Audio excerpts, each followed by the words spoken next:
साक्षात राधा रानी के चरणों के निशान है दोस्तों इस कदम्ब के वृक्ष पर। और ये राधा रानी के चरण है दोस्तों। इस कदम्ब के वृक्ष पर राधा रानी के चरणों के निशान के दर्शन है। एक कुदरती झूला है भगवान श्री कृष्ण राधा रानी का, जिस पर वह आज भी आते हैं, झूला झूलते हैं।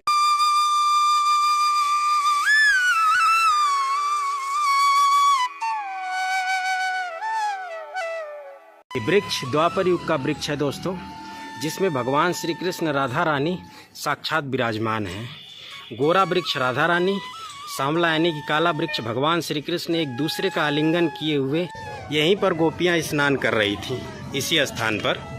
और भगवान श्री कृष्ण वहां ऊपर बैठे हुए थे। ये जो डाल आप देख रहे हैं ये सूख चुकी है, इसी डाल पर भगवान श्री कृष्ण बैठे हुए थे और गोपियों के वस्त्र को चुराया था। बड़ी ही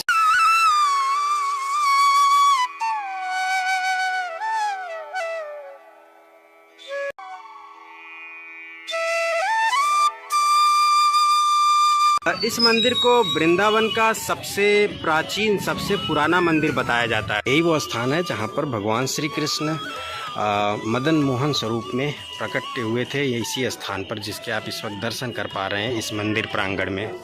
इसी डाल पर चढ़ करके भगवान श्री कृष्ण ने यमुना मैया में छलांग लगाई थी। यमुना मैया यहीं से प्रवाहित हुआ करती थी दोस्तों।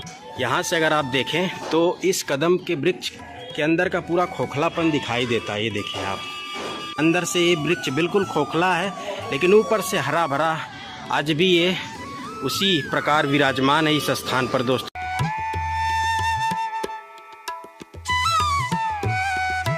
भगवान श्री कृष्ण राधा रानी इस निधि वन में नित्य प्रतिदिन रात्रि के टाइम में रासलीला करने के लिए आते हैं। इस बात का प्रमाण ये है दोस्तों कि जब रात्रि होती है ना, तो यहाँ से पायल घुंघरू के बजने की आवाज़ें सुनाई देती है। ये यमुना मैया के किनारे पर बने हुए वृंदावन के प्राचीन घाट हैं दोस्तों।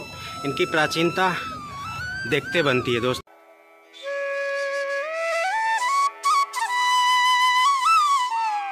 आज भी यहाँ पे भगवान श्री कृष्ण राधा रानी नित्य प्रतिदिन विहार लीला करने के लिए, रास लीला करने के लिए आते हैं।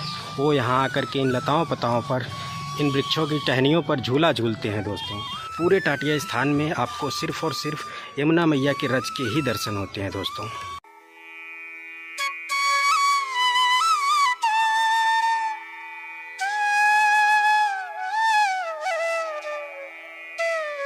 राधे राधे दोस्तों, ब्रजमंडल के श्री वृंदावन धाम में आपका स्वागत है दोस्तों। इस वीडियो में मैं श्री वृंदावन धाम की संपूर्ण परिक्रमा करूंगा और आपको दर्शन कराऊंगा। अभी जिस लोकेशन पर मैं हूं इसे रमण रेती चौक बोला जाता है दोस्तों। यहीं से हम अपनी परिक्रमा का प्रारंभ करने वाले हैं।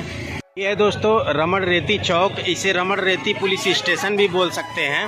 यहीं से हम अपनी श्री धाम वृंदावन की परिक्रमा स्टार्ट करेंगे दोस्तों। ये जो सीधे मार्ग आप देख रहे हैं ये परिक्रमा मार्ग है, सीधे की तरफ हम आपको लेकर के चलेंगे। इस तरफ है दोस्तों इस्कॉन टेम्पल और इस तरफ है प्रेम मंदिर, और इसे रमण रेती चौक बोलते हैं दोस्तों। तो इस वीडियो में संपूर्ण श्री धाम वृंदावन की मैं परिक्रमा करूंगा दोस्तों और दर्शन कराऊंगा आपको। साथ ही साथ परिक्रमा मार्ग में जितने भी दर्शनीय स्थल भगवान श्री कृष्ण राधा रानी के लीला स्थली हैं उनके भी मैं इस वीडियो में दर्शन कराने वाला हूं। तो ये वीडियो काफ़ी ज़्यादा महत्वपूर्ण होने वाली है दोस्तों, तो वीडियो में आप अंत तक बने रहिएगा। वो जो सामने आप मंदिर देख रहे हैं वो इस्कॉन मंदिर है दोस्तों, और इस तरफ मात्र 200 से 300 मीटर की दूरी पर प्रेम मंदिर है वृंदावन का। बाकी हम परिक्रमा करने वाले हैं, तो चलिए यहाँ जो है सीधे जो मार्ग आप देख रहे हैं यहीं से हम आगे बढ़ते हैं और अपनी परिक्रमा का प्रारंभ करते हैं दोस्तों।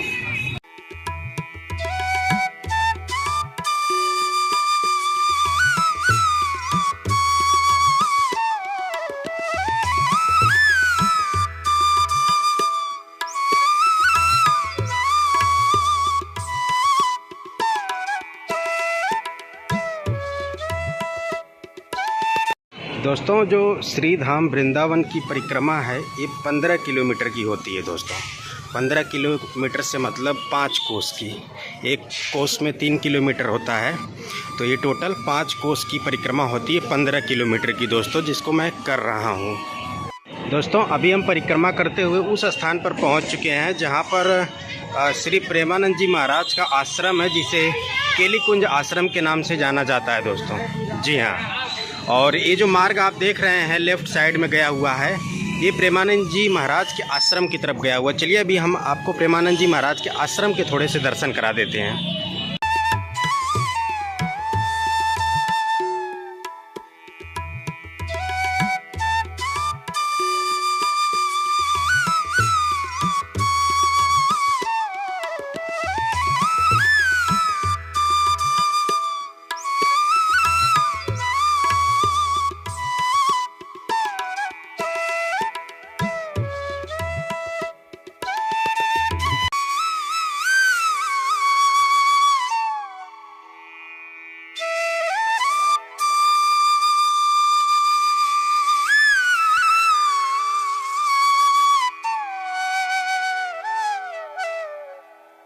अभी दोस्तों आपने श्री प्रेमानंद जी महाराज के आश्रम केलीकुंज आश्रम के दर्शन किया।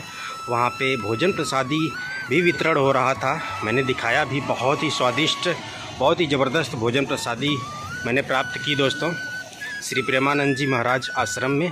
और अब हम अपनी परिक्रमा में आगे बढ़ चुके हैं दोस्तों। पैदल परिक्रमा करने वाले श्रद्धालुओं भक्तों के लिए कुछ इस प्रकार से बिल्कुल रोड के साइड में मिट्टी का एक मुलायम रास्ता भी बनाया गया है दोस्तों। तो अगर आप पैदल यात्रा कर रहे हैं नंगे पाँव, वैसे परिक्रमा नंगे पाँव ही की जाती है दोस्तों, तो बेहतर होगा आप इस वाले मार्ग पर चलें, साइड वाले पे। ये तो वैसे गाड़ियों के लिए है, वाहनों के लिए है।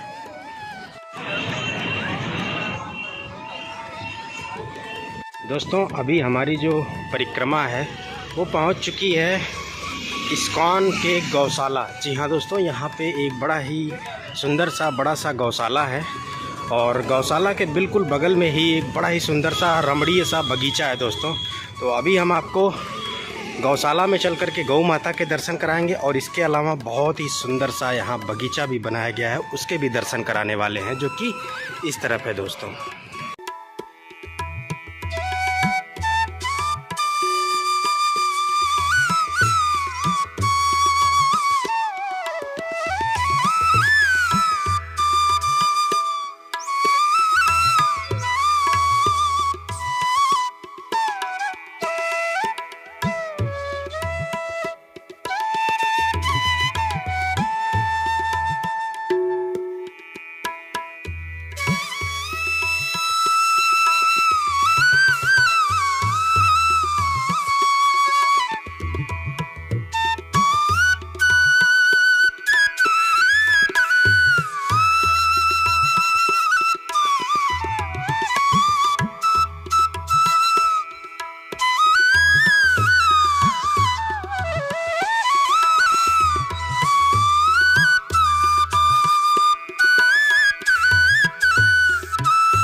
दोस्तों आप दर्शन कर रहे हैं उस सुंदर बगीचे के, जो कि इस्कॉन गौशाला के बिल्कुल बगल में है।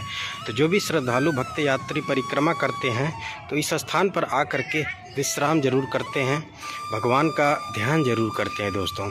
और जैसा कि मैंने दिखाया है, यहाँ पर कुछ वैष्णव भक्त की समाधियाँ भी बनी हुई थी, जिसके मैंने आपको दिव्य एवं अलौकिक दर्शन कराया इस खूबसूरत से, अद्भुत से, अलौकिक से बगीचे के अंदर दोस्तों। हम जो है दोस्तों फिर से अपनी परिक्रमा में आगे बढ़ चुके हैं। आगे जो अब दोस्तों दर्शन होगा ना, वो होगा कालीदह मंदिर के।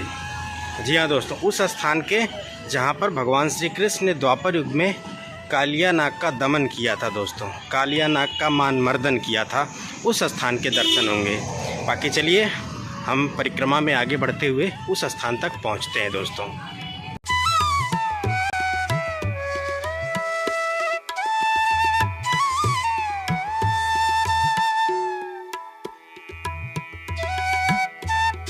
अभी दोस्तों हमारी परिक्रमा पहुंच चुकी है कालीदह मंदिर। जी हाँ दोस्तों, सामने आप बोर्ड पे पढ़ भी सकते हैं कालीदह मंदिर, और यही वो स्थान है जो आप सामने देख पा रहे हैं दोस्तों। और ये जो आप कदम्ब का वृक्ष देख रहे हैं, ये वही 5500 वर्ष प्राचीन द्वापर युग का कदम्ब का वृक्ष है, जिसकी डाल पर चढ़ करके भगवान श्री कृष्ण ने यमुना मैया में छलांग लगाई थी और कालिया नाग का दमन किया था, कालिया नाग का मान मर्दन किया था दोस्तों। चलिए आपको हम कालीदह मंदिर के उस कदम के वृक्ष के दर्शन करा देते हैं दोस्तों। इसके बाद हम परिक्रमा में आगे बढ़ेंगे।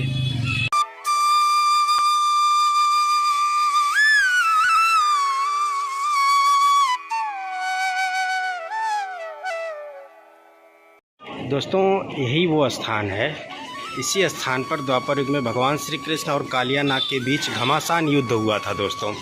और द्वापर युग में जो माँ यमुना थी वो यहीं से प्रवाहित होती थी दोस्तों। ये जो आप मार्ग देख रहे हैं ये माँ यमुना का प्राचीन मार्ग है, द्वापर युग का मार्ग है। माँ यमुना बिल्कुल यहीं से होकर के प्रवाहित हुआ करती थी दोस्तों। और यमुना मैया में कालिया नाग रहा करता था दोस्तों। और कालिया नाग की वजह से यमुना मैया का जो जल था वो बिल्कुल विषैला हो गया था दोस्तों। विष इतना ज़्यादा था यमुना मैया के जल में कि जो भी जीव जंतु उस जल को पीता था, यमुना मैया के जल को, वह मृत्यु प्राप्त कर लेता था दोस्तों। यहाँ से जुड़ी हुई जो लीला है दोस्तों वो यहाँ पर लिखी गई है, आप पढ़ सकते हैं दोस्तों। ये वही कदम्ब का वृक्ष है, ये देखें आप दर्शन करें। आज भी इस कदम्ब के वृक्ष के दर्शन होते हैं दोस्तों। 5,500 वर्ष से भी पुराना ये कदम्ब का वृक्ष है दोस्तों। और ये जो आप डाल देख रहे हैं इस तरफ जो यमुना मैया के दिशा की तरफ है, ये वही डाल है जिसकी डाल पर भगवान चढ़े थे और यमुना मैया में छलांग लगाई थी और इसके बाद कालिया नाग का दमन किया था, कालिया नाग का मान मर्दन किया था दोस्तों। और उस लीला का बड़ा ही सुंदर चित्रण यहाँ पर किया गया है दोस्तों। बताते हैं कालिया नाग की 4 पत्नियाँ थी दोस्तों। जब भगवान श्री कृष्ण और कालिया नाग के बीच युद्ध होने लगा इस स्थान पर, और जब भगवान श्री कृष्ण कालिया नाग को मारने जा रहे थे, उसका वध करने जा रहे थे, तो कालिया नाग की 4 पत्नियां कुछ इस प्रकार हाथ जोड़ करके भगवान के सामने खड़ी हो गईं और उनसे विनती करने लगीं कि हे प्रभु आप इन्हें मत मारिए, नहीं तो हम विधवा हो जाएंगी। तो भगवान श्री कृष्ण ने बोला ठीक है नहीं मारेंगे। और उन्होंने भगवान श्री कृष्ण ने कालिया नाग को बोला कि तुम यहाँ से दूर चले जाओ, वृंदावन से, या फिर कहे कि ब्रज से ही दूर चले जाओ। तो कालिया नाग बोला कि हे प्रभु मैं दूर तो चला जाऊंगा, लेकिन जैसे ही वृंदावन में क्रॉस करूंगा तो गरुड़ देवता हैं जो मुझे मार डालेंगे। तो भगवान श्री कृष्ण ने कालिया नाग के फन पर चढ़ करके नृत्य किया और अपने चरणों के निशान बनाए और उन्होंने कहा कि तुम गरुड़ देवता को मेरे चरण चिन्ह दिखा देना, वो तुम्हें नहीं मारेंगे। तो इसीलिए भगवान श्री कृष्ण ने कालिया नाग के फन पर चढ़ करके नृत्य किया था, जिसके बड़े ही सुंदर चित्रण यहाँ पर देखने को मिलते हैं दोस्तों। बता दें दोस्तों, द्वापर युग से पहले जब यमुना मैया में कालिया नाग रहा करता था तो यमुना मैया के जल को कोई न तो आचमन करता था ना तो कोई पीता था, कोई श्रद्धालु भक्त, क्योंकि जो यमुना मैया का जल था दोस्तों वो बिल्कुल विषैला हो गया था। तो इस बात का दुख होता था यमुना मैया को। तो यमुना मैया ने एक पैर पर खड़े होकर के कड़ी तपस्या करी थी। तब जो भगवान थे उन्होंने बोला कि ठीक है, हम जो है द्वापर में श्री कृष्ण स्वरूप में अवतरित होंगे ब्रज भूमि में, तो आप मेरा सबसे पहले चरण छुओगी तो आप मेरी पटरानी कहलाओगी और इसके बाद मैं आपको कालिया नाग से मुक्त करूंगा। जी हाँ दोस्तों, तो द्वापर में जब भगवान श्री कृष्ण का अवतार ब्रज भूमि में हुआ तो जब उनके पिता वसुदेव जी यमुना मैया के रास्ते से होते हुए गोकुल लेकर के गए थे, तो जैसे ही यमुना मैया में प्रवेश किए वसुदेव जी भगवान श्री कृष्ण को लेकर के, तो यमुना मैया का जलस्तर बढ़ने लगा। और जैसे ही यमुना मैया ने भगवान श्री कृष्ण के चरण छुए, इसके बाद यमुना मैया का जलस्तर घटने लगा। फिर इसके बाद दोस्तों भगवान श्री कृष्ण ने जो यमुना मैया को वरदान दिया था कि हम आपको कालिया नाग से मुक्त करेंगे, तो इसी स्थान पर भगवान श्री कृष्ण ने इसी कदम्ब के वृक्ष की ये जो डाल आप देख रहे हैं, इसकी डाल से छलांग लगाई थी यमुना मैया में और इसके बाद कालिया नाग को भगाया था, कालिया नाग का मानमर्दन किया था, कालिया नाग का दमन किया था दोस्तों।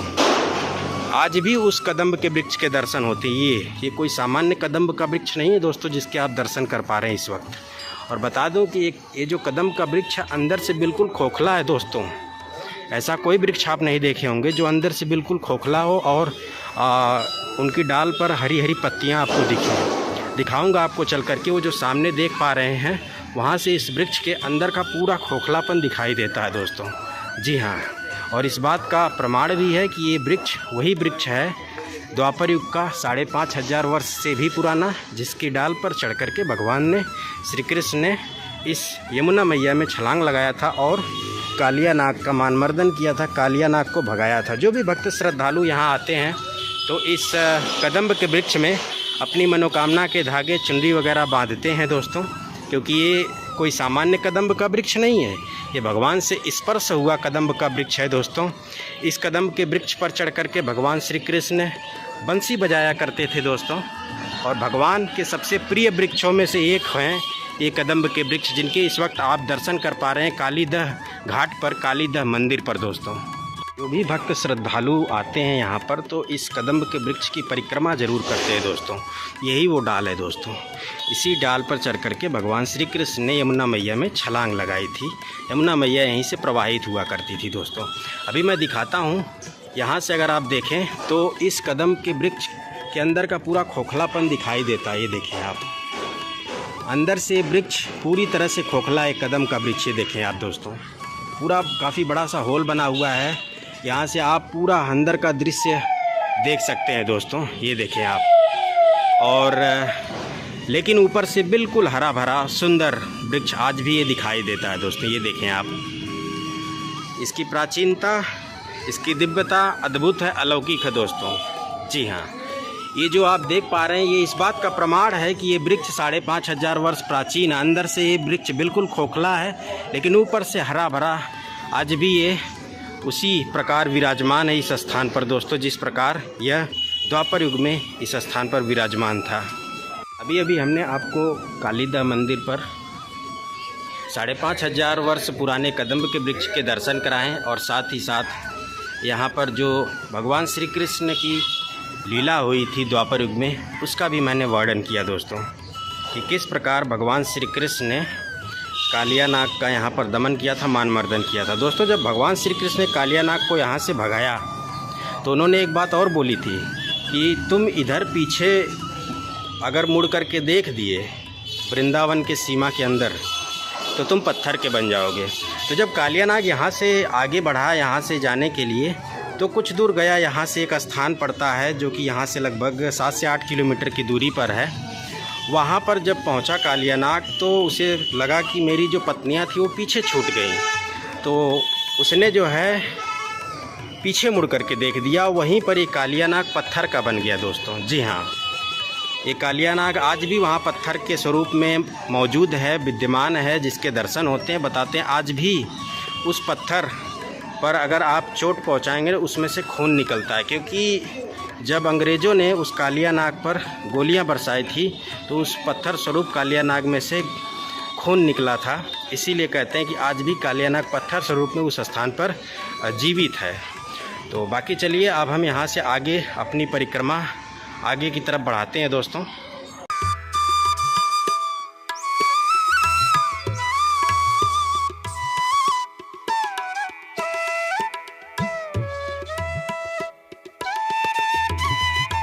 अभी दोस्तों हम अपनी परिक्रमा में पहुंच चुके हैं मदन मोहन मंदिर। ये आप पढ़ भी सकते हैं। और ये है दोस्तों मदन मोहन मंदिर, माँ यमुना के तट पर एक ऊंचे टीले पर यह मंदिर स्थित है दोस्तों। और इस मंदिर को वृंदावन का सबसे प्राचीन, सबसे पुराना मंदिर बताया जाता है दोस्तों। चलेंगे अंदर, आपको दर्शन भी कराएंगे और इससे जुड़ा हुआ आपको संक्षिप्त में इतिहास भी बताने का प्रयास करेंगे दोस्तों। इस मंदिर की जो वास्तुकला है और प्राचीनता है ये सभी श्रद्धालुओं, भक्तों को अपनी तरफ आकर्षित करता है दोस्तों। और बताते हैं ये मंदिर जो है ना 500 वर्ष से भी ज़्यादा प्राचीन है। जी हाँ, ऐतिहासिक दृष्टिकोण से भी ये जो मंदिर है अत्यंत महत्वपूर्ण है दोस्तों। इसका नाम है दोस्तों मदन मोहन मंदिर। भगवान श्री कृष्ण को समर्पित ये मंदिर श्रद्धालुओं, भक्तों को अपनी अद्भुत वास्तुकला और प्राचीनता से आकर्षित करता है दोस्तों। चलिए ऊपर चलते हैं, आपको दर्शन कराते हैं। और बाकी सामने आप देख पा रहे हैं तो कुछ विदेशी भगवान श्री कृष्ण के भक्त हैं जो कि मदन मोहन मंदिर के दर्शन करने के लिए आए हुए हैं। दोस्तों ये जो मदन मोहन मंदिर है लाल बलुआ रंग के पत्थरों से निर्मित है। और अगर आप देख पाएँ तो इन खूबसूरत लाल बलुआ रंग के पत्थरों पर बड़ी ही सुंदर सुंदर डिज़ाइनों को उकेरा गया है। ये देखिए आप, फूलों की खूबसूरत और महीन नक्काशीदार डिज़ाइनों को बड़े ही सुंदर तरीके से उकेरा गया है इस मंदिर के गुंबद पर दोस्तों। और ये देखें आप, कितना सुंदर सुंदर डिज़ाइन, नक्काशी और बहुत ही महीन और बारीक डिज़ाइनों को इस मंदिर के गुंबद पर बनाया गया है दोस्तों। यही भव्यता, दिव्यता, यही वास्तुकला और यही दिव्य प्राचीनता श्रद्धालुओं, भक्तों को अपनी तरफ आकर्षित करती है दोस्तों, इस मदन मोहन मंदिर की, जिसके मैं आपको दर्शन करा पा रहा हूँ। दोस्तों, जैसा कि मैंने सुना है, पढ़ा है कि इस मदन मोहन मंदिर को भी मुग़लों ने तोड़ने का प्रयास किया है, ध्वस्त करने का प्रयास किया है। जैसा कि ये वाला आप हिस्सा देखें तो इसे विखंडित किया गया है, ऊपर से देखें आप, तोड़ा गया है दोस्तों। तो मुग़ल शासक जो औरंगज़ेब था ना, वो कुछ ज़्यादा ही हिंदू धर्म के मंदिरों के पीछे पड़ा हुआ था दोस्तों। उसने कई मंदिरों को तोड़ा भी, जिनमें से ये मदन मोहन मंदिर भी उस चीज़ का जीता जागता उदाहरण है। ये ऊपर देखें आप, ऊपर वाले हिस्से को उसने तोड़ा है दोस्तों। तो ये मंदिर भी मुग़ल आक्रांताओं का जो है कहीं न कहीं शिकार बना और उन्होंने इस पार्ट को तोड़ा है। लेकिन आज जो है इस पार्ट को रेनोवेट करने का प्रयास किया जा रहा है। बाकी चले जी दोस्तों, आपको भगवान श्री मदन मोहन जी के दर्शन कराते हैं इस मदन मोहन मंदिर में। इसके बाद हम आपको इस तरफ भी लेकर के चलेंगे। और यही है मंदिर, ठाकुर श्री श्री राधा मदन मोहन जी महाराज। ये आप दर्शन कर सकते हैं दोस्तों।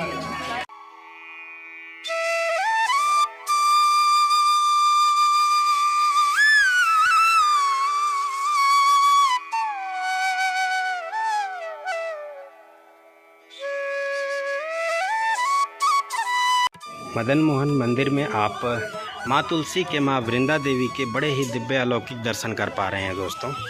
और ये देखें आप, तो ये दर्शन अपने आप में अलौकिक हैं, दिव्य है दर्शन। ये दर्शन करें आप। और बताते हैं कि इसी स्थान पर ठाकुर श्री मदन मोहन जी का प्रागट्य हुआ था दोस्तों, इसी स्थान पर। ये जो आप दर्शन कर पा रहे हैं, ये अपने आप में दिव्य स्थान है दोस्तों। यही वो स्थान है जहाँ पर भगवान श्री कृष्ण मदन मोहन स्वरूप में प्रकट हुए थे। ये इसी स्थान पर, जिसके आप इस वक्त दर्शन कर पा रहे हैं इस मंदिर प्रांगण में। साथ ही साथ दोस्तों, ये स्थान सनातन गोस्वामी जी का ये भजन कुटी भी रहा है। ये उनकी भजन स्थली है, ये उनकी तपोभूमि है, जिसके आप दर्शन कर पा रहे हैं दोस्तों। और उनके भजन से, उनके तपस्या से प्रसन्न होकर के भगवान श्री कृष्ण इस स्थान पर प्रकट हुए, उनको दर्शन दिए थे दोस्तों। तो ये वो दिव्य अलौकिक स्थान है जिसके आप इस वक्त मदन मोहन मंदिर में दर्शन कर पा रहे हैं दोस्तों।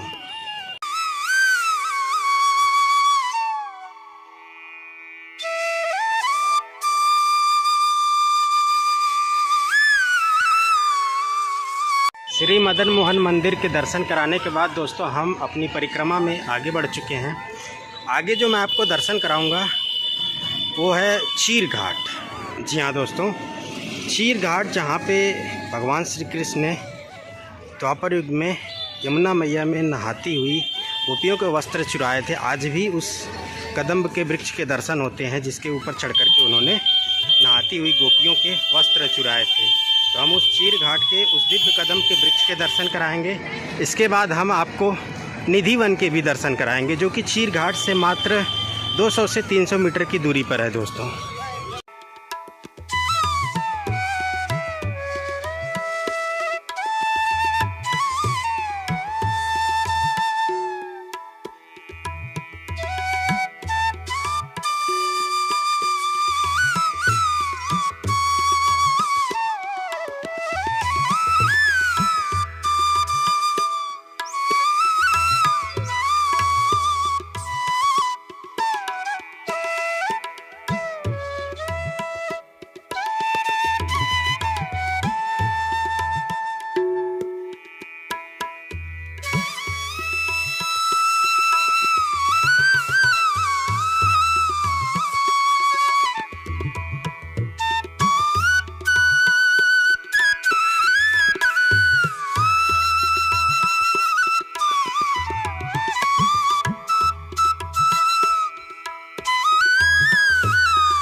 दोस्तों परिक्रमा मार्ग में आप गौ माता को चारा भी खरीद करके खिला सकते हैं, गौ माता के दिव्य दर्शन भी कर सकते हैं, गौ माता को यहाँ से चारा भी खिला करके पुण्य प्राप्त कर सकते हैं।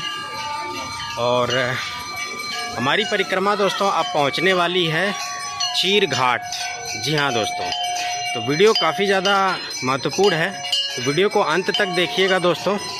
श्री वृंदावन धाम परिक्रमा से जुड़ी हुई संपूर्ण जानकारी इस वीडियो में आपको मैं दे रहा हूँ, और संपूर्ण परिक्रमा भी पैदल कर रहा हूँ, तो संपूर्ण दर्शन भी करा रहा हूँ। जी हाँ दोस्तों, और संपूर्ण गाइड भी कर रहा हूँ, तो अंत तक आप वीडियो में बने रहिएगा।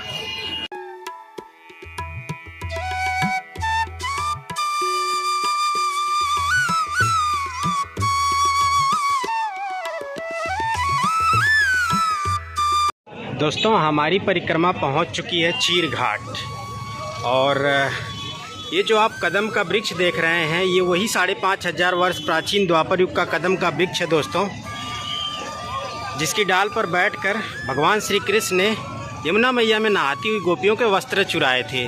तो आज भी उस कदम के वृक्ष के दर्शन होते हैं सामने। तो चलिए हम आपको पास से इस कदम के वृक्ष के दर्शन कराते हैं, और इसके बाद हम अपनी परिक्रमा में आगे बढ़ेंगे। आपको यमुना मैया के दर्शन कराएंगे, साथ ही साथ हम जो है निधि वन के दर्शन कराने वाले हैं दोस्तों। जी हाँ, तो ये जो आप दर्शन कर पा रहे हैं ये वही कदम का वृक्ष है दोस्तों, ये आप दर्शन करें। इस कदम के वृक्ष की एक खासियत, एक दिव्यता ये भी है दोस्तों कि इस कदम का वृक्ष में अगर आप देखें तो ये जो नीचे 2-3 डाल आपको दिख रही हैं ये सूख चुकी हैं, लेकिन इनमें जो है कुछ डाल सूखी हुई हैं, कुछ डाल बिल्कुल हरी भरी हैं दोस्तों। बताते हैं कि इसमें जब कोई डाल सूखती है तो इसमें स्वतः एक नई हरी भरी डाल जन्म ले लेती है दोस्तों। ये इस दिव्य कदम के वृक्ष की दिव्यता है जो कि मैं बता रहा हूँ आपको।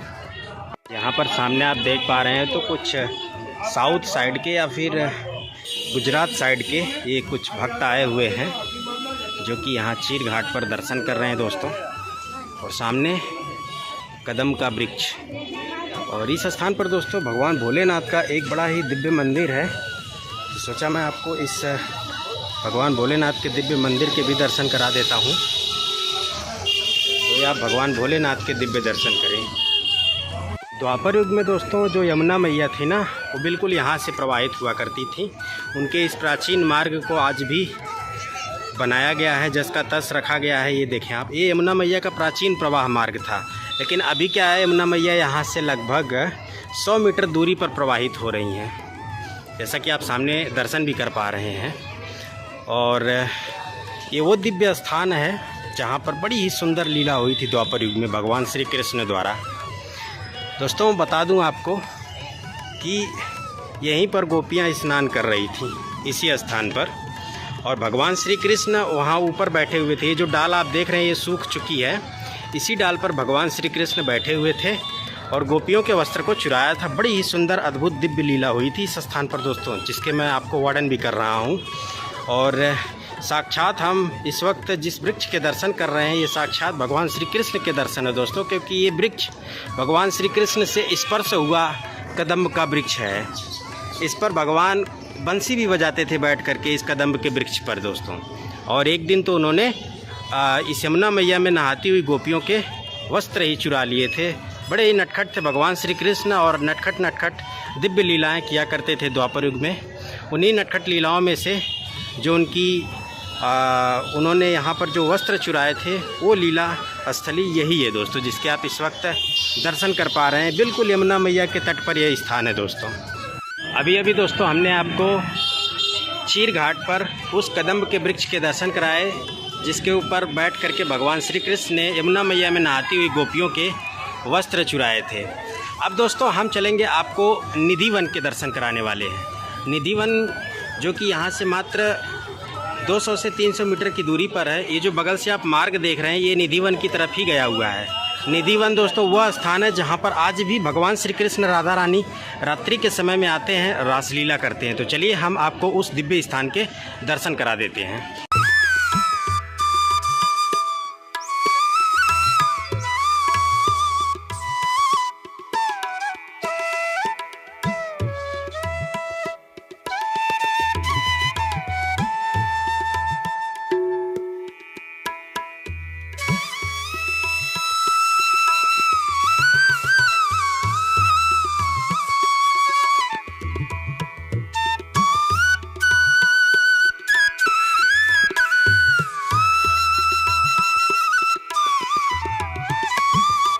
अभी दोस्तों आप निधिवन के दिव्य दर्शन कर पा रहे हैं। दोस्तों ये जो वृक्ष है निधिवन के, कोई सामान्य वृक्ष नहीं है। ये वृक्ष दोस्तों रात्रि के समय में गोपी बन जाते हैं और भगवान श्री कृष्ण राधा रानी संग रासलीला करते हैं, जिनके आप इस वक्त दर्शन कर पा रहे हैं।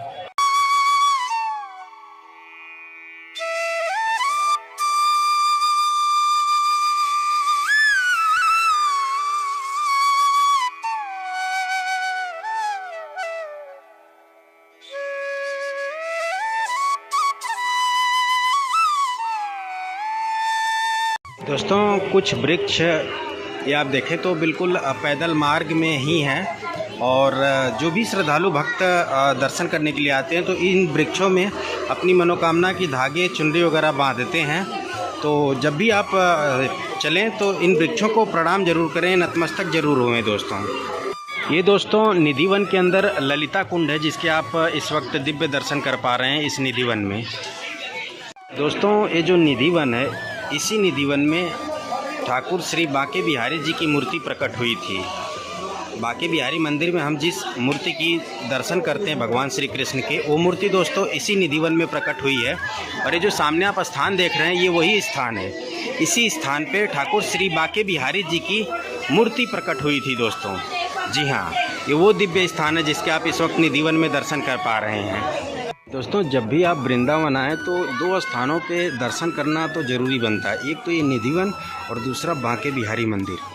निधिवन में इसलिए दोस्तों क्योंकि निधिवन वो स्थान है जहाँ पे आज भी भगवान श्री कृष्ण राधा रानी रात्रि के टाइम में रासलीला करने के लिए आते हैं दोस्तों। और ये जो निधिवन के आप वृक्षों के दर्शन कर पा रहे हैं, ये वृक्ष रात्रि के टाइम में गोपी बन जाते हैं और भगवान श्री कृष्ण राधा रानी संग रासलीला करते हैं दोस्तों।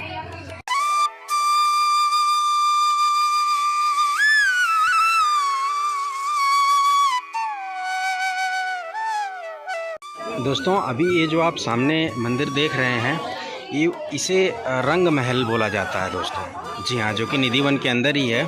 बताते हैं कि आज भी इस रंग महल में भगवान श्री कृष्ण के लिए जो है बिस्तर लगाया जाता है, दातून रखी जाती है, भोजन प्रसादी रखी जाती है दोस्तों।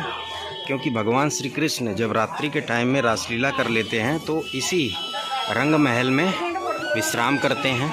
और जब सुबह कपाट खुलता है ना, तो जो दातून है वो चबाई हुई मिलती है, पान भी रखा जाता है, पान कूचा हुआ मिलता है दोस्तों, भोजन प्रसादी खाई हुई मिलती है, और बिस्तर जैसे मानो इस पर कोई सोया हुआ हो, इस टाइप के दृश्य के दर्शन होते हैं इस निधिवन के इस रंग महल में दोस्तों। दोस्तों भगवान श्री कृष्ण राधा रानी इस निधिवन में नित्य प्रतिदिन रात्रि के टाइम में रासलीला करने के लिए आते हैं। इस बात का प्रमाण ये है दोस्तों कि जब रात्रि होती है ना, तो यहाँ से पायल घुघरू के बजने की आवाज़ें सुनाई देती है। इस निधिवन के जो पड़ोस में जो बिल्कुल सटे हुए मकान है, घर है दोस्तों ना, वहाँ के लोग इस बात के साक्षात गवाही देते हैं कि उनको रात्रि के टाइम में इस निधिवन से पायल घुघरू के बजने की आवाज़ सुनाई देती है। और वो लोग बताते हैं दोस्तों कि जब रात्रि हो जाती है ना, तो अंधेरा होने के बाद वो लोग अपनी खिड़की बंद कर लेते हैं, जो खिड़की निधिवन की तरफ खुलती है दोस्तों। जी हाँ, कहते हैं कि जो भी लोग इस निधिवन के अंदर रात्रि के टाइम में प्रवेश करने की कोशिश की, भगवान श्री कृष्ण राधा रानी की रासलीला को देखने का प्रयास किया, तो जब सुबह हुई तो वो या तो मृत्यु को प्राप्त हो चुके थे या फिर अंधे गूंगे बहरे हो गए थे दोस्तों। जी हाँ, यानी कि आप इस निधिवन के अंदर अब संध्या मतलब रात्रि होने के बाद प्रवेश नहीं कर सकते, क्योंकि भगवान आते हैं यहाँ रासलीला करते हैं। इसके बाद भी अगर आप इस निधिवन के अंदर प्रवेश करेंगे तो आपकी मृत्यु हो जाती है, या फिर आप बहरे हो जाओगे, गूंगे हो जाओगे, अंधे हो जाओगे। जी हाँ, ऐसी बातें इस निधिवन से जुड़ी हुई हैं। आगे मैं चल करके कुछ समाधियों के दर्शन कराऊंगा दोस्तों आपको। जिन समाधियों के दर्शन मैं कराऊंगा वो उन लोगों की समाधियां हैं जो कि रात्रि के टाइम में इस निधिवन में रुके थे, भगवान श्री कृष्ण राधा रानी के रासलीला के दर्शन किए, परिणाम स्वरूप वो उनको मृत्यु प्राप्त हो गई। इसी वजह से उनकी समाधियां इस निधिवन में आज भी बनी हुई। तो दोस्तों बताते हैं ना कि मृत्यु का क्या तात्पर्य है, क्या मतलब है। तो कहने का ये मतलब है दोस्तों, ये भाव है कि अगर आप रात्रि में यहाँ आते हैं, भगवान श्री कृष्ण राधा रानी के अगर आपको दर्शन होते तो भगवान आपको अपने साथ अपने बैकुंठ लोक लेकर के चले जाते हैं दोस्तों। शरीर तो आपकी यहीं रह जाती है, लेकिन जो प्राण है वो भगवान आपको यानी आपको अपने साथ लेकर के चले जाते हैं दोस्तों। तो कुछ ये भाव होता है। बाकी आप दिव्य दर्शन कर पा रहे हैं इस निधिवन के, जो कि वृंदावन का सबसे महत्वपूर्ण स्थान है, सबसे महत्वपूर्ण दर्शनीय स्थल है। जब भी आप यहाँ आएँ तो यहाँ दर्शन करने जरूर आएँ। ये वृक्ष गोपी हैं दोस्तों, ये कोई सामान्य वृक्ष नहीं है जो आप दर्शन कर पा रहे हैं।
दोस्तों निधिवन के अंदर उन लोगों की समाधियां बनी हुई है जो रात्रि के टाइम में इसी निधिवन में रुके थे, भगवान श्री कृष्ण राधा रानी के रासलीला का दर्शन किए थे।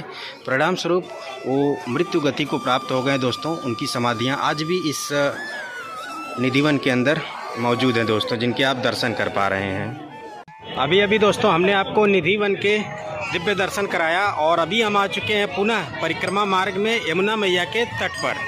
दोस्तों अभी हम नौका विहार करते हुए यमुना मैया के दर्शन कराएंगे और यमुना मैया के किनारे पर जो भी द्वापर युग के प्राचीन घाट हैं उनके भी दर्शन कराने वाले हैं दोस्तों।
अभी दोस्तों हमने आपको यमुना मैया के बहुत ही अद्भुत दर्शन कराएं।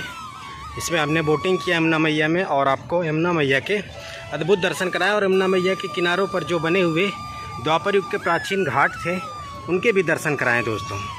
अब जो हम पुनः परिक्रमा मार्ग में आगे बढ़ते हैं दोस्तों, ये यमुना मैया के किनारे पर बने हुए वृंदावन के प्राचीन घाट हैं दोस्तों।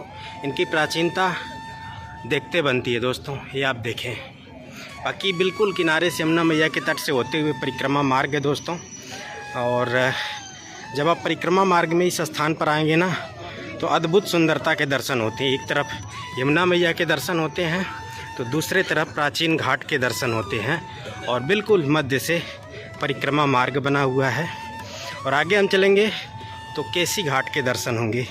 केसी घाट जहाँ पर नित्य प्रतिदिन यमुना मैया की संध्याकालीन भव्य आरती आयोजित होती है दोस्तों। जी हाँ, चीर घाट से मात्र 200 से 300 मीटर की दूरी पर जो है केसी घाट है, जो कि सामने आपको दिख भी रहा होगा दोस्तों।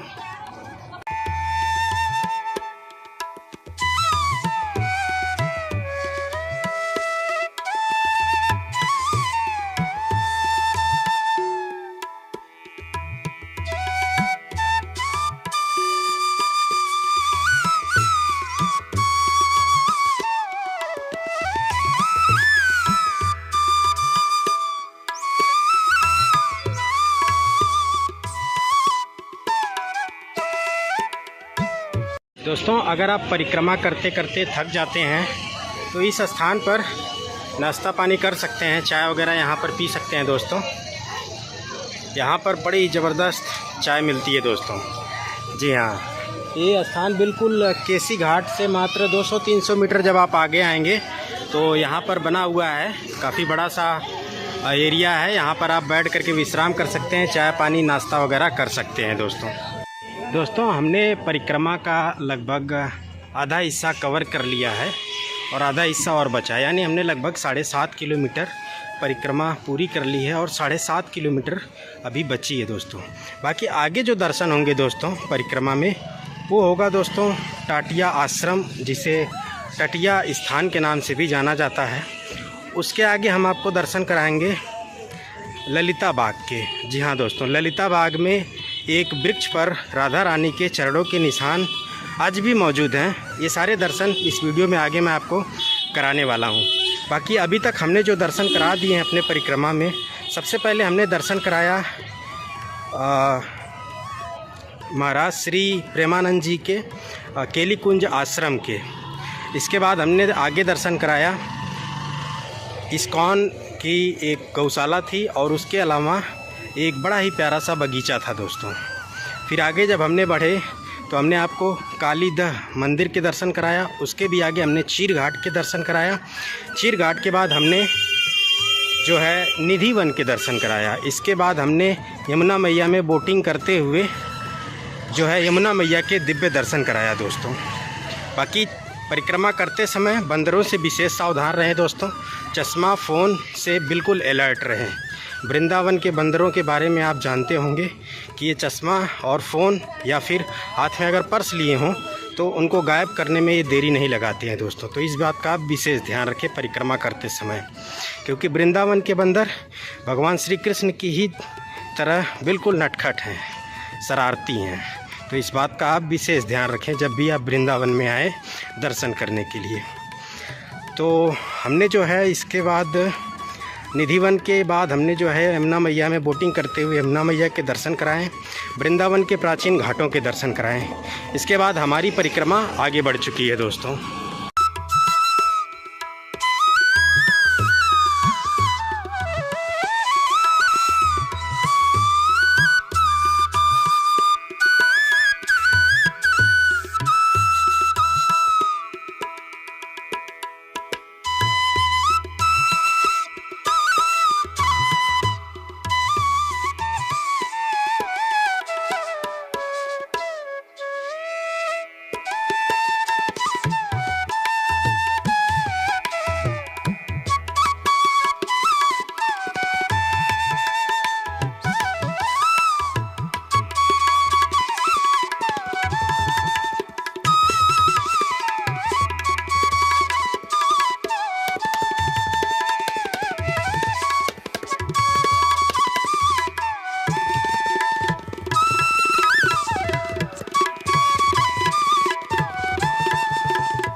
दोस्तों अभी हम पहुंच चुके हैं टाटिया स्थान।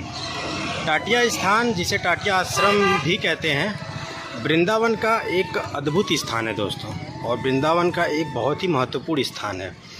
टाटिया स्थान के बारे में कहते हैं कि आज भी उस स्थान पर कलयुग का प्रवेश नहीं हो पाया है।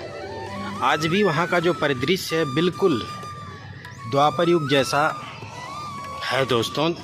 और वहाँ पर आज भी कहते हैं भगवान श्री कृष्ण राधा रानी नित्य प्रतिदिन आते हैं।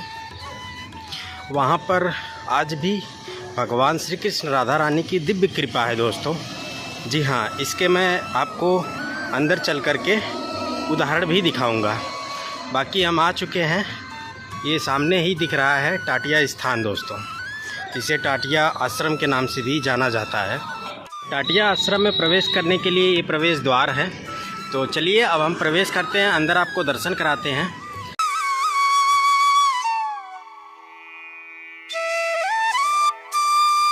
हम जो है दोस्तों टाटिया आश्रम के अंदर प्रवेश कर चुके हैं। इसकी सुंदरता अद्भुत है। इस स्थान को आज भी बिल्कुल जो द्वापर युग का वृंदावन है उसी की तरह से आज भी इस स्थान को बना कर के रखा गया है दोस्तों। यहाँ पे अनेकों वृक्षों के दर्शन होते हैं और अनेकों यहाँ पर प्राचीन द्वापर युग के कुएँ के दर्शन होते हैं। जैसा कि यहाँ पर आप दर्शन करें तो यहाँ पर एक प्राचीन दिव्य कुएँ के दर्शन होते हैं दोस्तों मैं आपको जैसा कि पहले ही बताया कि इस स्थान पर भगवान श्री कृष्ण राधा रानी की विशेष कृपा है। यहाँ पर आज भी भगवान श्री कृष्ण राधा रानी नित्य प्रतिदिन आते हैं विहार लीला करने के लिए, रासलीला करने के लिए। दोस्तों जैसा कि मैंने बताया इस स्थान पर द्वापर युग के अनेकों कुएँ मौजूद हैं। और एक बात और मैं बता दूं कि जो मथुरा है ना दोस्तों, यहाँ का जो ग्राउंड वाटर है, जो ज़मीन के अंदर का जल है दोस्तों, वो खारा हो चुका है, बहुत ज़्यादा हार्ड वाटर है, पीने योग्य नहीं है दोस्तों। लेकिन अगर आप इस स्थान पर टाटिया स्थान पर आएंगे तो यहाँ के जो कुएँ हैं, इन कुएँ का जल का जो मिठास है ना वो अद्भुत है दोस्तों। आज भी इस कुएँ, इस टाटिया स्थान के टाटिया आश्रम के जो कुएँ हैं उसी मिठास के साथ यहाँ के संतों, यहाँ के श्रद्धालुओं, भक्तों, यात्रियों की प्यास बुझाते हैं दोस्तों। तो ये अपने आप में चमत्कार है, अद्भुत है दोस्तों। इस स्थान की दिव्यता है जो मैं आपको बता पा रहा हूँ। अभी मैंने आपको एक कुएं के दर्शन कराया। इसके अलावा इसमें और भी बहुत सारे कुएं हैं इस टाटिया आश्रम में। अगर इस टाटिया आश्रम से बाहर आप जाएंगे वृंदावन में तो आपको जो जल मिलेगा ना ग्राउंड वाटर, वो बिल्कुल खारा, हार्ड वाटर, पीने योग्य नहीं। लेकिन इस स्थान पर टाटिया आश्रम में कुएं का जल मीठा होता है, अमृत होता है दोस्तों। यही कृपा है भगवान श्री कृष्ण राधा रानी की इस टाटिया आश्रम में, टाटिया स्थान पर, जिसके मैं आपको दर्शन करा पा रहा हूँ। आज जो है दोस्तों ये जो टाटिया स्थान है, टाटिया आश्रम है, ये संतों का निवास है। यहाँ पे छोटी छोटी कुटियाँ बनी हुई हैं और सबसे अच्छी बात यह है दोस्तों, यहाँ पे जितनी भी कुटियाँ आप देख पा रहे हैं इनका रंग सफ़ेद है दोस्तों। जी हाँ, इन खूबसूरत हरे भरे टाटिया आश्रम में सुंदर सुंदर सफ़ेद सफ़ेद कुटिया बनी हुई है जहाँ पे संत रहते हैं दोस्तों, भजन करते हैं, भगवान की आराधना करते हैं। जो भी भक्त, श्रद्धालु, यात्री परिक्रमा करते हैं वृंदावन धाम की तो इस स्थान पर ज़रूर आते हैं, दर्शन करते हैं, यहाँ विश्राम करते हैं, यहाँ का प्राकृतिक सौंदर्य का आनंद लेते हैं दोस्तों टाटिया स्थान का ये मुख्य मंदिर है, ये जो आप सामने देख रहे हैं, इसके अंदर कैमरा, फ़ोन कुछ भी अलाउड नहीं होता है। जब आप इसके अंदर प्रवेश करेंगे तो पहले ही फ़ोन स्विच ऑफ करा लिया जाता है। जी हाँ दोस्तों, बाकी जो मैं दृश्य के दर्शन करा रहा हूँ ये मंदिर के बाहर के दर्शन हैं, टाटिया स्थान के प्रांगण के दर्शन हैं। बाकी टाटिया स्थान आश्रम में जो ये आप रज देख रहे हैं ये यमुना मैया की रज है और ये पूरे टाटिया आश्रम में, टाटिया स्थान पर जो है फैली हुई है, यमुना मैया की रज है जिसके आप दर्शन कर पा रहे हैं दोस्तों। पूरे टाटिया स्थान में आपको सिर्फ़ और सिर्फ यमुना मैया के रज के ही दर्शन होते हैं दोस्तों। ये आप दर्शन कर रहे हैं दोस्तों दिव्य अलौकिक टाटिया स्थान के, ये संपूर्ण दर्शन है दोस्तों। ये आप देखें दूर दूर तक यहाँ पे सिर्फ लताओं पताओं का ही दृश्य देखने को मिलता है। इसीलिए कहते हैं यहाँ पे आज भी कलयुग का प्रवेश नहीं है दोस्तों। यहाँ पे सिर्फ़ और सिर्फ वही द्वापर युग की वृंदावन की अद्भुत प्राकृतिक सौंदर्य को बना करके रखा गया है दोस्तों। आज भी यहाँ पे भगवान श्री कृष्ण राधा रानी नित्य प्रतिदिन विहार लीला करने के लिए, रास लीला करने के लिए आते हैं। वो यहाँ आकर के इन लताओं पताओं पर, इन वृक्षों की टहनियों पर झूला झूलते हैं दोस्तों। यहाँ पर संतों का निवास है, यहाँ पर ढेर सारी कुटिया बनी हुई हैं जिनमें संत रहते हैं दोस्तों। कितनी सुंदर स्थान है दोस्तों, जिसके आप दर्शन कर पा रहे हैं इस वक्त वृंदावन में। ये दोस्तों परिक्रमा मार्ग में पड़ता है, तो जब भी आप परिक्रमा करें तो इस स्थान पर रुक करके यहाँ दर्शन ज़रूर करें, यहाँ के प्राकृतिक सौंदर्य का आनंद ज़रूर लें दोस्तों। टटिया स्थान के दर्शन कराने के बाद हम परिक्रमा में आगे बढ़ चुके हैं दोस्तों। आगे जो हम दर्शन कराएंगे वो होगा दोस्तों ललिता बाग के दर्शन।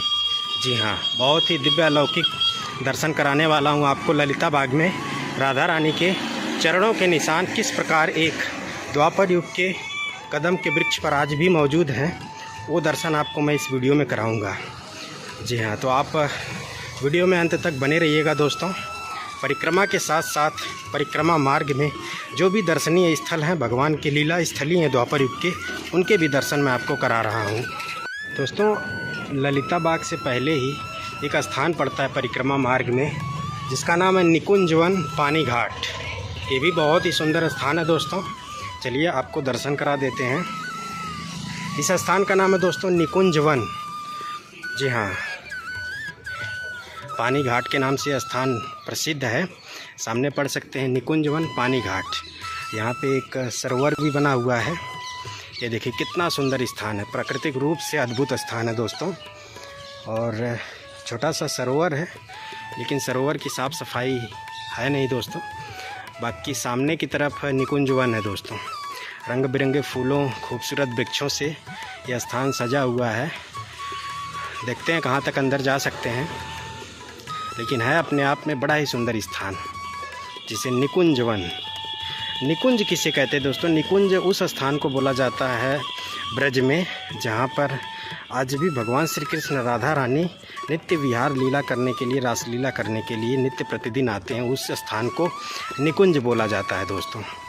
बाकी ये दर्शन करें आप, कितना अद्भुत स्थान, अलौकिक स्थान है।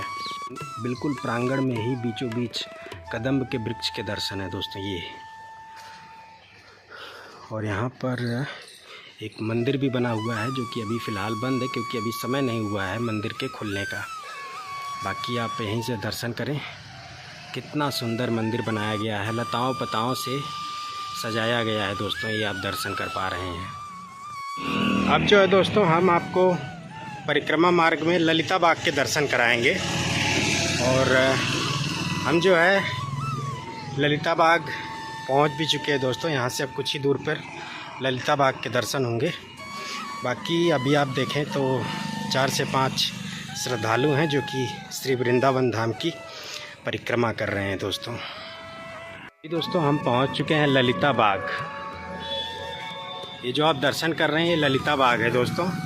राधा रानी की अष्ट सखियों में जो सबसे प्रधान सखी थी ललिता जी, उन्हीं की ये बाग है दोस्तों। यहाँ पर राधा रानी ललिता सखी संग और उनकी अन्य सखियाँ खेलने के लिए आया करती थीं। और यहाँ पे आज भी वो नित्य प्रतिदिन खेलन लीला करने के लिए आती हैं इस बाग में दोस्तों। उसके साक्षात प्रमाण मैं चल कर के इस ललिता बाग में दिखाने वाला हूँ। जो है दोस्तों ललिता बाग में प्रवेश कर चुके हैं। जैसे ही आप प्रवेश करेंगे तो खूबसूरत हरी भरी और घनी लताओं पताओं से ये बाग आच्छादित दिखेगा, सुसज्जित दिखेगा। ये आप जैसा कि पा रहे हैं। और बीच से लताओं पताओं के बीच से मार्ग बना हुआ है इसके अंदर जाने के लिए। और यहाँ पे बाबा जी की संत की कुटिया भी बनी हुई है, जहाँ पे संत रहते हैं, भजन करते हैं, भगवान की आराधना करते हैं और इस बाग की सेवा करते हैं। हम चलेंगे, आपको इस ललिता बाग के संपूर्ण दर्शन कराएंगे दोस्तों, तो वीडियो में आप बने रहिएगा।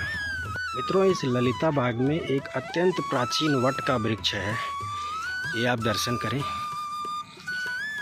ये दोस्तों वट का वृक्ष भगवान श्री कृष्ण के ही समय काल का है।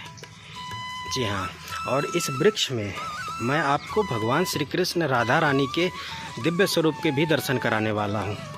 जी हाँ, आप जैसा कि देख भी पा रहे हैं, इस वृक्ष में भगवान के दिव्य दर्शन है दोस्तों। इधर गोरा वृक्ष है, उधर सांवला वृक्ष यानी काला वृक्ष। उस साइड भगवान श्री कृष्ण है, इस साइड राधा रानी है। गोरी राधा रानी है, सांवले यानी कि काले भगवान श्री कृष्ण हैं। यहाँ पर दोनों लोगों के एक प्राण दो देही स्वरूप के दिव्य दर्शन होते हैं इस ललिता बाग में। जी हाँ दोस्तों, ये अपने आप में अलौकिक दर्शन हो रहे हैं वृंदावन के ललिता बाग में भगवान श्री कृष्ण राधा रानी के एक साथ इस स्थान पर दोस्तों। ये वृक्ष इस बात के प्रमाण है दोस्तों कि भगवान श्री कृष्ण राधा रानी एक ही हैं। जी हाँ, ये देखें किस प्रकार एक दूसरे से आलिंगन किए हुए हैं भगवान श्री कृष्ण राधा रानी। ये जो आप दर्शन कर पा रहे हैं, ये देखें, बहुत ही अद्भुत दर्शन है दोस्तों इस ललिता बाग में भगवान श्री कृष्ण राधा रानी के। किस प्रकार एक वृक्ष गोरा है, एक वृक्ष जो है सांवला है, भगवान श्री कृष्ण के रंग का है। ये जो आप दर्शन कर पा रहे हैं, ये भगवान श्री कृष्ण राधा रानी के साक्षात दिव्य अलौकिक दर्शन है इस ललिता बाग में दोस्तों। ये दर्शन करें आप। ये वृक्ष द्वापर युग का वृक्ष है दोस्तों, जिसमें भगवान श्री कृष्ण राधा रानी साक्षात विराजमान हैं। गोरा वृक्ष राधा रानी, सांवला यानी कि काला वृक्ष भगवान श्री कृष्ण एक दूसरे का आलिंगन किए हुए एक प्राण दो देही स्वरूप में यहाँ पर विराजमान है दोस्तों, जिनके मैं आपको अलौकिक दिव्य दर्शन करा पा रहा हूँ इस ललिता बाग में। अब दोस्तों हम आपको इस ललिता बाग में अंदर लेकर के चलेंगे, दर्शन कराएंगे। जब आप प्रवेश करेंगे तो दो मार्ग आपको दिखेंगे, एक मार्ग बिल्कुल इधर और दूसरा मार्ग इस तरफ।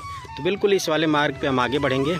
और जो मैंने आपको अभी अभी दर्शन कराया वो दिव्य वृक्ष इस तरफ था, बाबा जी के कुटिया के बिल्कुल बगल में ही था दोस्तों। बिल्कुल एक निकुंज जैसा है दोस्तों, ये आप दर्शन करें। ये देखें, ये वृक्षों की डालें किस प्रकार एक निकुंज प्रवेश द्वार बना दी हैं दोस्तों। अपने आप में अद्भुत अलौकिक दर्शन है। देर न करते हुए हम अंदर चलते हैं इस ललिता बाग में, आपको दर्शन कराते हैं श्री जी के चरणों के निशान के, कि किस प्रकार एक द्वापर युग के कदम के वृक्ष पर श्री जी के चरणों के निशान मौजूद हैं दोस्तों। और बाबा जी हैं जो कि इस ललिता बाग की सेवा कर रहे हैं। अभी मैं आपको उनके भी दर्शन कराता हूँ। बहुत ही अद्भुत स्थान है दोस्तों, जब भी आप परिक्रमा करें तो यहाँ ज़रूर दर्शन करने आएँ। ये देखें, बाबा जी सेवा कर रहे हैं ललिता बाग की। बाकी हम आगे चलते हैं, आपको दर्शन कराते हैं। इस ललिता बाग में दो विशेष दर्शन होते हैं। एक दर्शन मैंने कराया कि किस प्रकार एक वृक्ष में भगवान श्री कृष्ण राधा रानी दोनों लोगों के दर्शन होते हैं। जी हाँ, एक प्राण दो देही स्वरूप में एक दूसरे से आलिंगन किए हुए भगवान श्री कृष्ण राधा रानी के एक द्वापर युग के वृक्ष में दर्शन होते हैं। बाकी इस ललिता बाग में दोस्तों कई कुटियाँ बनी हुई हैं। एक तो मैंने प्रारंभ में ही दिखाया और एक यहाँ पर भी है। तो इन कुटिया में संत रहते हैं जो कि भजन करते हैं। दोस्तों एक बात और बता दूं, जैसा कि मैंने बताया, ये ललिता जी की कुटी, ये ललिता जी की बाग है, राधा रानी की प्रधान सखी ललिता जी की। यहाँ पे राधा रानी, उनकी प्रधान सखी ललिता जी और उनकी जो अन्य 7 सखियाँ थी, वो सभी यहाँ खेलने के लिए आया करती थी। तो जब खेलते खेलते थक जाया करती थी, प्यास लग जाती थी, तो वह इसी कुएँ के जल को पीती थी दोस्तों। ये जो आप दर्शन कर पा रहे हैं, आज भी इसका जल अत्यंत पवित्र है।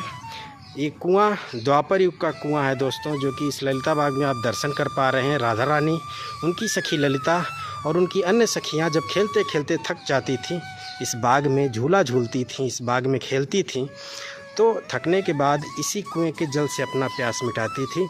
ये अद्भुत दर्शन हो रहे हैं आपको इस ललिता बाग में। मित्रों, इस ललिता बाग के जो वृक्ष हैं वो अत्यंत प्राचीन हैं, जैसा कि इस तरफ आप देख पाएँ। यहाँ पर भी वृक्षों में भगवान के दर्शन हैं। ये देखें आप, एक वृक्ष गोरा है, एक वृक्ष सांवला यानी काला है। बहुत ही अद्भुत दर्शन हो रहे हैं इस ललिता बाग में भगवान के। ये वृक्ष प्राचीन है दोस्तों, ये जो आप दर्शन कर पा रहे हैं, ये कोई सामान्य साधारण वृक्ष नहीं है दोस्तों।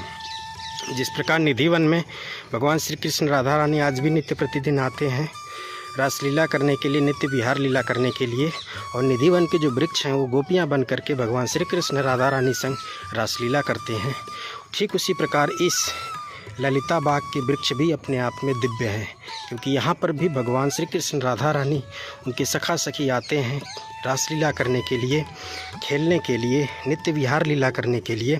तो ये जो आप वृक्ष देख रहे हैं इस ललिता बाग के, ये वृक्ष गोपी बन जाते हैं दोस्तों, उनके साथ रास करते हैं। यही दिव्यता है इस ललिता बाग की भी।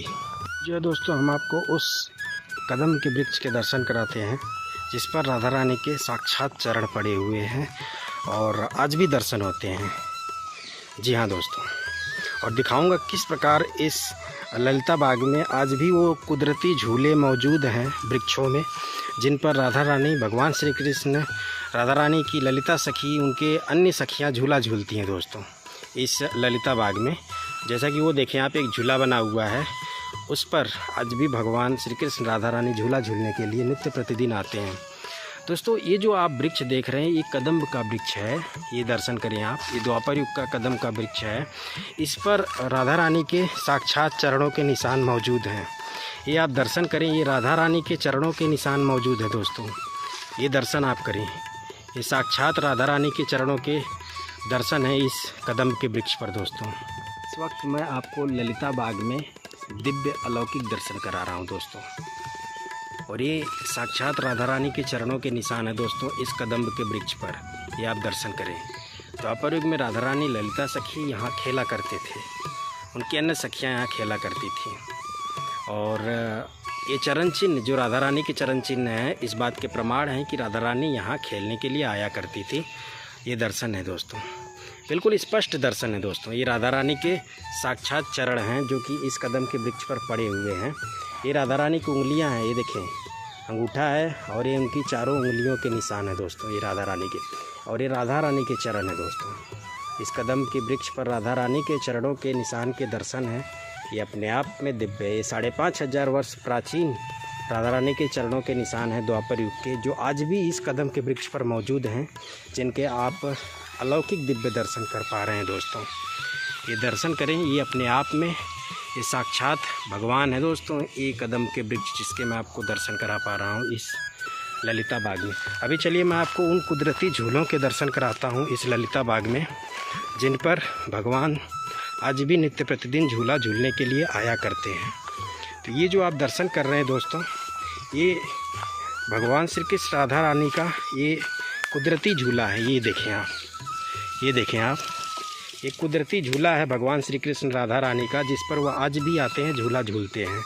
जी हाँ, ये अद्भुत दर्शन है इस ललिता बाग में जो मैं आपको करा पा रहा हूँ दोस्तों। ललिता बाग के दिव्य अलौकिक दर्शन कराने के बाद हमारी परिक्रमा आगे बढ़ चुकी है और अब कुछ ही दूर और रह गया है दोस्तों। इसके बाद हमारी श्री धाम वृंदावन की परिक्रमा संपूर्ण हो जाएगी मित्रों।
दोस्तों हमारी परिक्रमा पहुंच चुकी है अटल्ला चुंगी, और सामने अटल्ला चुंगी है दोस्तों। चलिए वहां पहुंचते हैं, इसके बाद वहां से आगे हम बढ़ते हैं। ये है जी दोस्तों अटल्ला चुंगी। परिक्रमा जो है बिल्कुल सीधे सीधे चलेगी, जो परिक्रमा मार्ग है दोस्तों वो बिल्कुल सीधा सीधा है। जो इस तरफ वाला रास्ता है ये दोस्तों मथुरा जन्मभूमि, भगवान श्री कृष्ण की जन्मभूमि चला जाता है, और ये जो सीधा आप रास्ता देख रहे हैं परिक्रमा मार्ग है। सीधे चलेंगे और इसके बाद हम उस स्थान पर पहुंचेंगे जहां से हमने परिक्रमा प्रारंभ की थी दोस्तों। इधर वाला जो रास्ता आप देख रहे हैं ये दोस्तों श्री बांके बिहारी मंदिर, निधिवन, इसके अलावा गोविंद देव मंदिर, साथ ही साथ रंग जी मंदिर की तरफ चला जाता है ये वाला मार्ग। बाकी सीधा सीधा जो है ये परिक्रमा मार्ग है। चलिए परिक्रमा में हम आगे बढ़ते हैं दोस्तों।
दोस्तों अभी हम परिक्रमा में पहुंच चुके हैं गौरी गोपाल आश्रम, जो कि श्री अनिरुद्धाचार्य जी महाराज का है।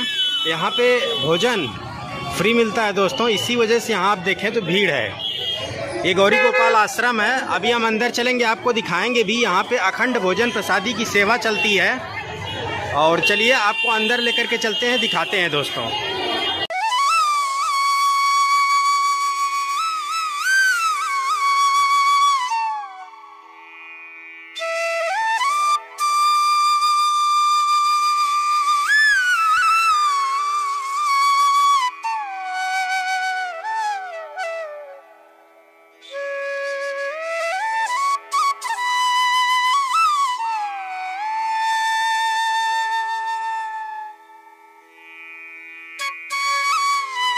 अभी दोस्तों हमने आपको परिक्रमा मार्ग में गौरी गोपाल आश्रम के दर्शन कराया और दिखाया आपको कि किस प्रकार वहाँ पर सभी लोगों के लिए अखंड भोजन प्रसादी की सेवा चलती रहती है। भोजन जो मिलता है दोस्तों बिल्कुल निःशुल्क होता है, फ्री होता है सभी के लिए। बाकी अगर आप अपने इच्छा अनुसार उस सेवा में दान करना चाहते हैं तो कर सकते हैं। वहाँ पे दान पेटी वगैरह बनी रहती है और दान करके वहाँ से आप रसीद प्राप्त कर सकते हैं दोस्तों। बाकी दोस्तों हमारी परिक्रमा जो है वो पूरी हो चुकी है। वो जो सामने आप पॉइंट देख रहे हैं वो रमण रेती चौक है, जहाँ से हमने अपनी इस परिक्रमा का प्रारंभ किया था। 15 किलोमीटर की कुल परिक्रमा थी दोस्तों श्री धाम वृंदावन की, जिसको मैंने किया। और परिक्रमा मार्ग में जितने भी भगवान के दर्शनीय स्थल थे, लीला स्थली थे, उन सभी के मैंने आपको दर्शन कराया दोस्तों। तो उम्मीद करता हूँ आपको वीडियो पसंद आई होगी दोस्तों। अगर वीडियो पसंद आई हो तो लाइक ज़रूर करिएगा, चैनल को सब्सक्राइब करिएगा, वीडियो को शेयर ज़रूर करिएगा दोस्तों। बाकी के जो दर्शनीय स्थल लीला स्थली रह गए उनको मैं अलग वीडियो के माध्यम से दर्शन कराऊंगा। बाकी परिक्रमा मार्ग में जितने भी दर्शनीय स्थल लीला स्थली थे परिक्रमा मार्ग में, उन सभी के मैंने दर्शन करा दिए हैं। और ये देखें सामने रमण रेती चौक, रमण रेती पुलिस स्टेशन, जहाँ से हमने परिक्रमा प्रारंभ की थी। तो चले जी दोस्तों, वीडियो को यहीं पे करते हैं समाप्त। जय श्री कृष्णा, जय श्री राधे, राधे राधे।